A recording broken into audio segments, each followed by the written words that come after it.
Israeli occupation forces continue escalating attacks in northern Gaza.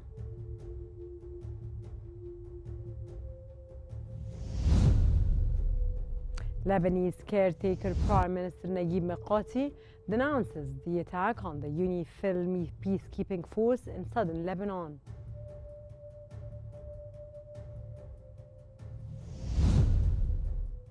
And UN officials voiced concerns that an Israeli offensive in northern Gaza might affect the second phase of its polio vaccination campaign next week.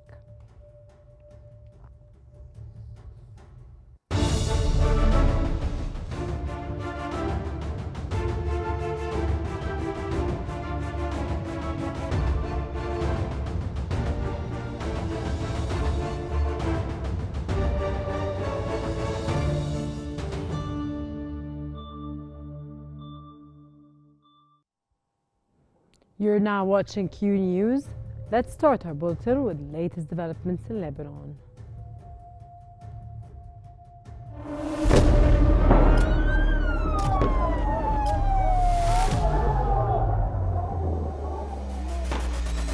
كل المستهدفين هن مدنيين. وضع شيء مرعب، شيء بخوف.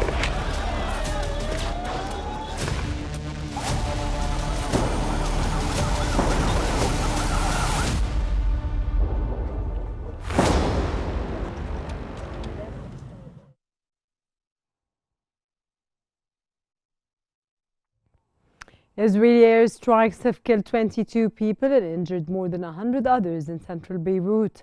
The strikes hit a densely populated residential neighborhood of apartments and small shops. No evacuation warnings were given before the attack, and it's the first time the area has been targeted. Rescue operations and efforts to clear the rubble are still ongoing.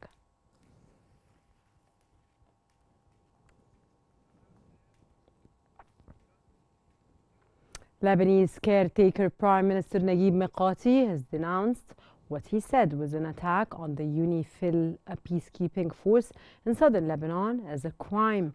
Mikati also said the government is committed to the full implementation of the UN Resolution 1701, adding that the government is ready to deploy the Lebanese army in the border areas in southern Lebanon.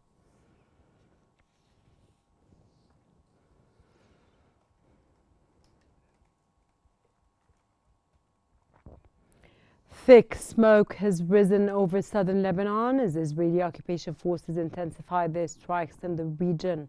The escalation marks a sharp shift in Israelis' operations, with ground troops now entering southern Lebanon and airstrikes targeting the capital Beirut. This latest development has heightened tensions following weeks of increased military activity in Lebanon. Israel's actions have drawn international concern as fears of a broader regional conflict grow amid the ongoing hostilities.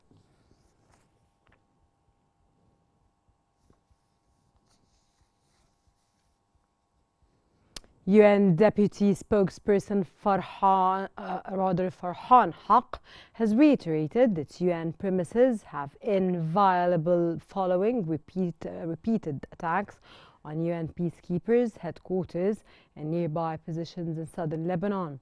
Haq stressed that under the 1946 Convention and the Privileges and Immunities of the United Nations, Israel is obligated to honor and respect this inviolability, which is not subject to any qualifications, limitations, or expectations.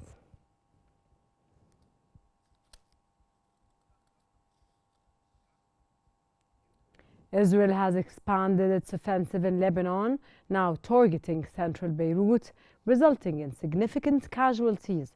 This shift raises urgent concerns about the implications for regional stability as Israeli occupation forces continue operations in multi-areas.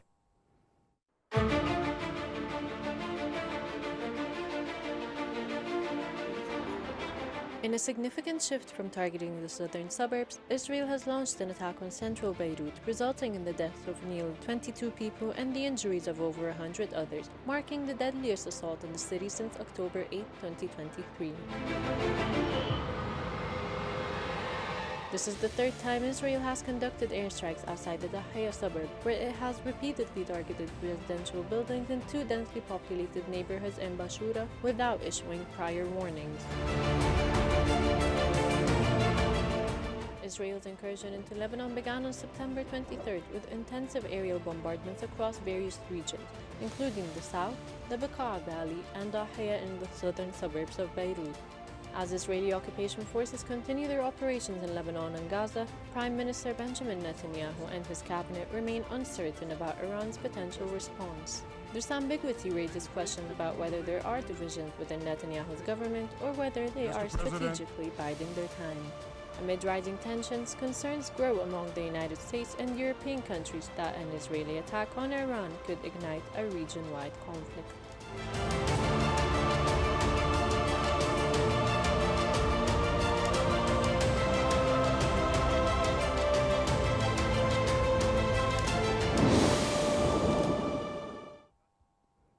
UN Secretary General Antonio Guterres has condemned the gunfire directed at the UNIFIL position in southern Lebanon. Guterres stated that such incidents cannot be tolerated, emphasizing that firing on a UNIFIL site is rather a violation of international law. He also urged the international community to protect peacekeeping forces and to make every effort to prevent a full-scale war in Lebanon, as well as to avoid escalating tensions in the Middle East to prevent a deterioration of global security.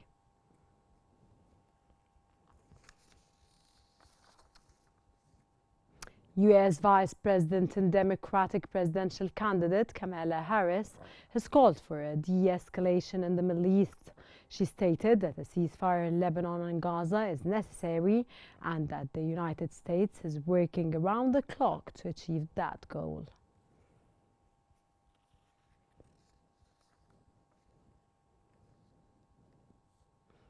Israel has issued evacuation orders affecting 119 villages in southern Lebanon, leading to a significant displacement crisis as residents flee their homes amid ongoing military operations.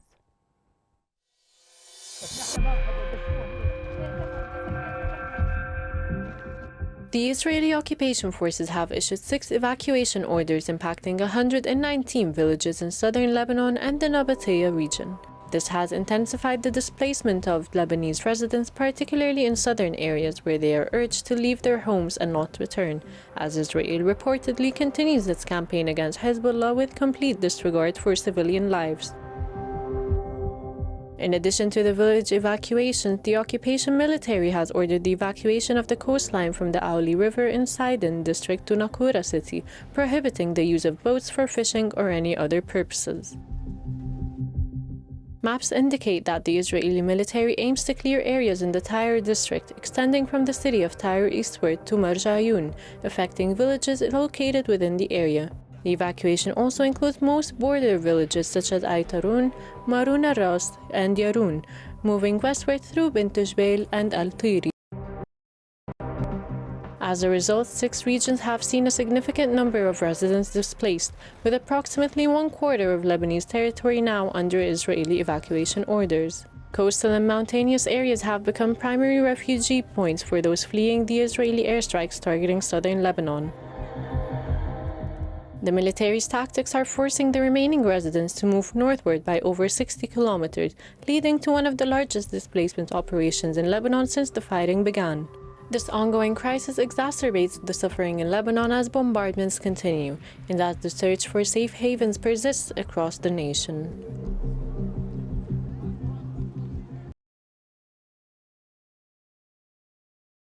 Has stated that it is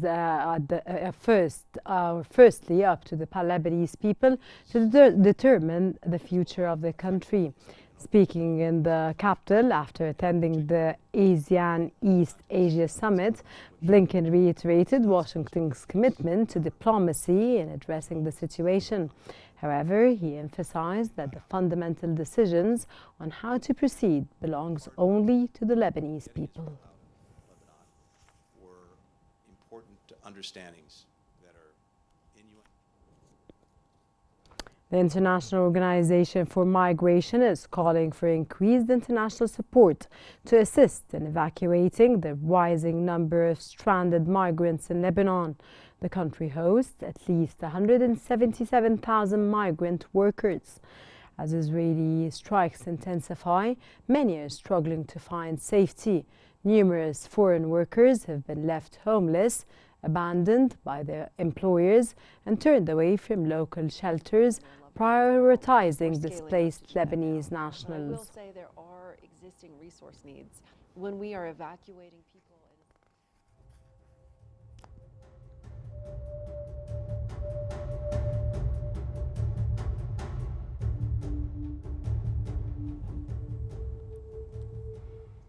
Now we move to the latest developments in Gaza.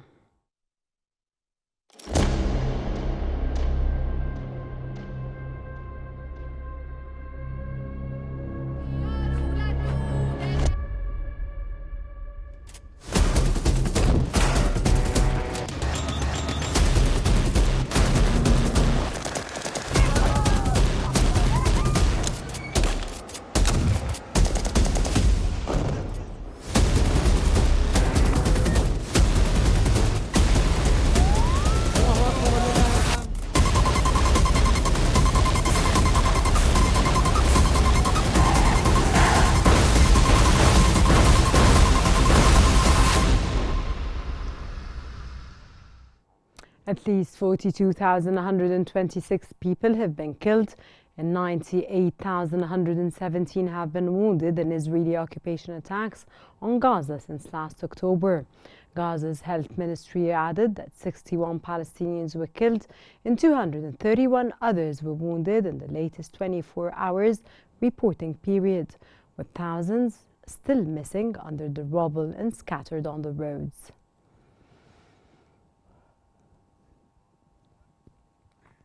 Israeli occupation forces have continued escalating attacks in northern Gaza, resulting in a mass exodus of residents. The Israeli occupation forces launched a large-scale military operation in northern Gaza. Israeli tanks invaded the city of Jabalia and imposed a complete siege on it, displacing thousands of Palestinians.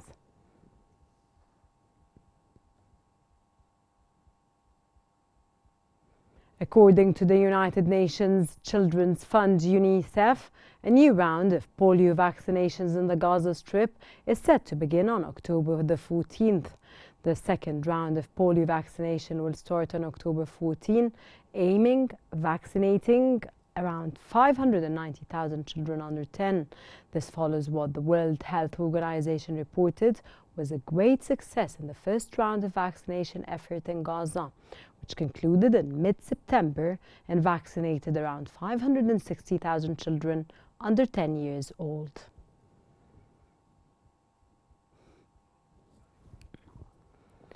United Nations officials have voiced concerns that an Israeli offensive and the evacuation orders in northern Gaza might affect the second phase of the polio vaccination campaign set to start next week. In Gaza's north, the Israeli occupation forces have been pursuing an offensive in recent days, sending its troops into Jabalia, the largest of Gaza's 8 historic refugee camps, as well as the nearby towns of Beit Hanun and Beit Lahia. 3 attempts by the United Nations Health Agency and partners to assist and evacuate patients from northern Gaza hospitals have been thwarted this week.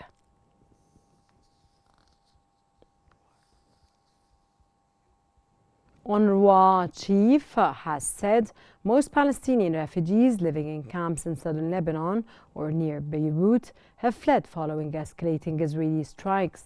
He added that the agency continued to provide services to the most vulnerable left behind, and he said that one of the fears is a replication of Gaza.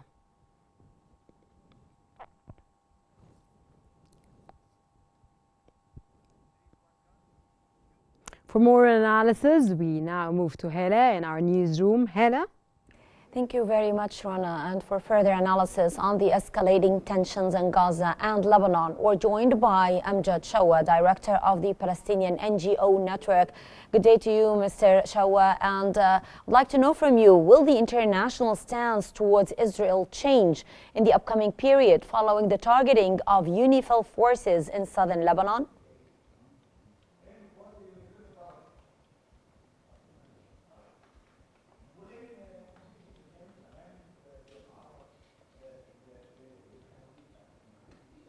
Yes, Mr. Shawa, can you hear us? Hello? Yes, Mr. Shawa, can you hear us? Now I can hear you, yes. Yes, sir. I was just asking you, will the international stance towards Israel change in the upcoming period following the targeting of UNIFIL forces in southern Lebanon? If I understand the question, you're asking about the Jabali and the north area of Gaza Strip. Completely isolated now due to the Israeli big military operation happened there, and they have about tens of thousands of people, most of them children, were blocked under such Israeli attacks, and we have high concerns, and we see so many reports about the catastrophic situation in the north mainly, and there is cut of food, fuel, water, and the medical facilities are in danger because of the attacks towards the military hospitals.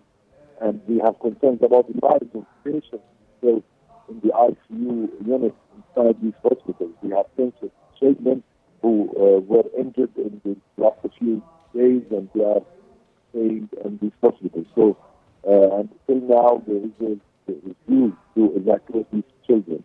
Also regarding the polio campaign, which we have hundreds of children in Jabali and other places who in bad need to receive this vaccination, and their lives in very serious danger if they will not receive the polio second vaccine. Mm-hmm. So after the U.S. condemned the attack on UNIFIL forces by Israel, do you think that the U.S. will increase pressure on Israel to implement a ceasefire in the upcoming period or not?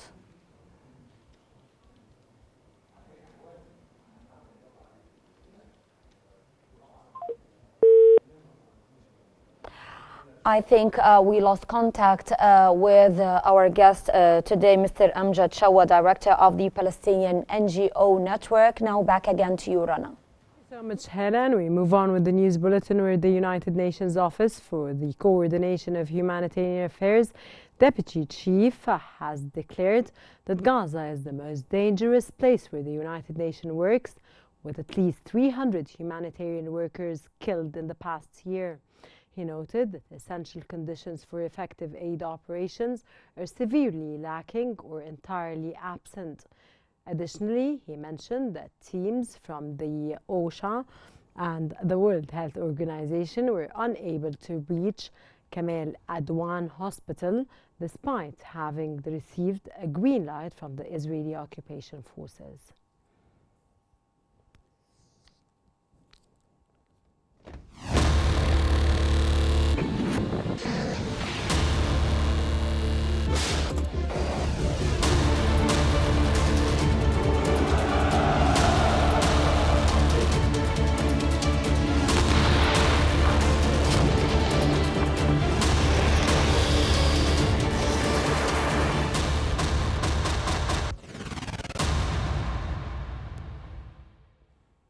Presidents of European countries and the Aralios group have met in Poland to discuss support for Ukraine and its path towards European Union membership. Slovakia's Peter Pellegrini and Bulgaria's Rumen Radev emphasized the need for European countries to increase their defense investments regardless of the outcome of the US presidential election on November the 5th. The Latvian president also added that Europe must maintain its support for Ukraine and remove any limitations on the weapons supplied by its allies.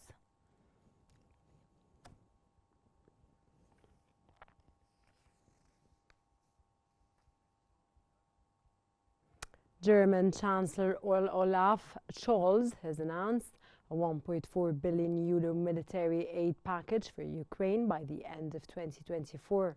The aid will be provided in partnership with Belgium, Denmark and Norway, and will include additional air defense systems, among which is tanks, combat drones and artillery. This week, Ukrainian President Zelensky has been meeting with European allies to present a victory plan aimed at ending the war, while also advocating for the use of long-range weapons capable of striking deeper into Russian territory.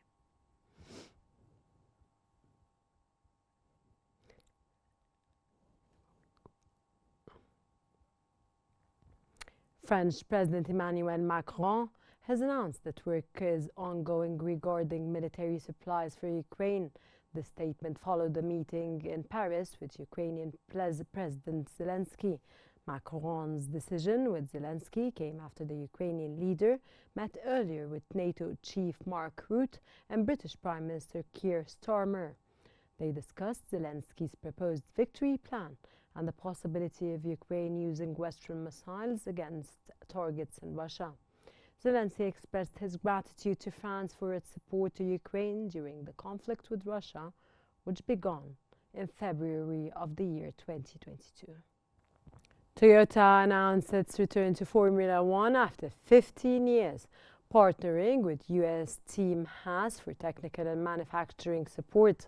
Haas cars will depot Toyota branding at the US Grand Prix later this month.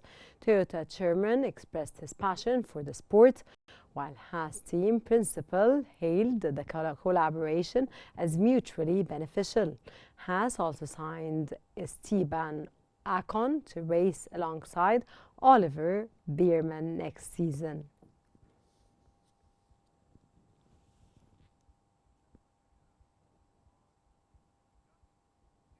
Argentina were held to a 1-1 draw by Venezuela on Messi's return, while Brazil snatched a 2-1 win over Chile in a dramatic finish on Thursday World Cup qualifiers.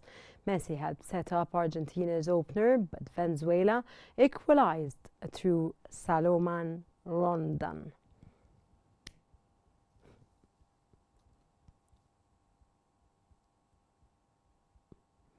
A dramatic 94th minute winner by Vangelis Pavlidis secured Greece a 2-1 victory over England in a Nations League match on Thursday.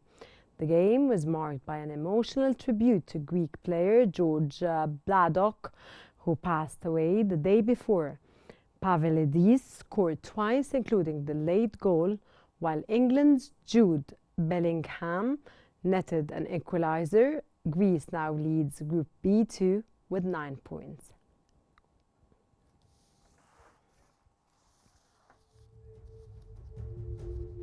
That brings us to the end of our news bulletin. Here's what we have been covering.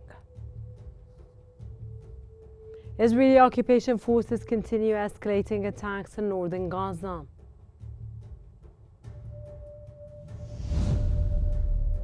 Lebanese caretaker Prime Minister Naguib Mikati denounces the attack on the UNIFIL peacekeeping forces in southern Lebanon.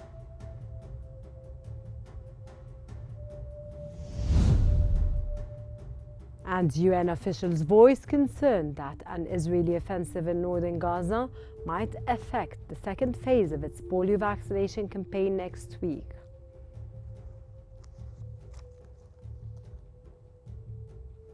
This concludes our news bulletin for the hour. Don't forget to follow Qnews on YouTube, Facebook, X, Instagram and TikTok at QNewsEG to stay informed.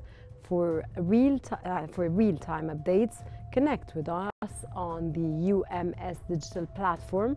Watch it. Thanks for watching and stay tuned for more updates on Qnews.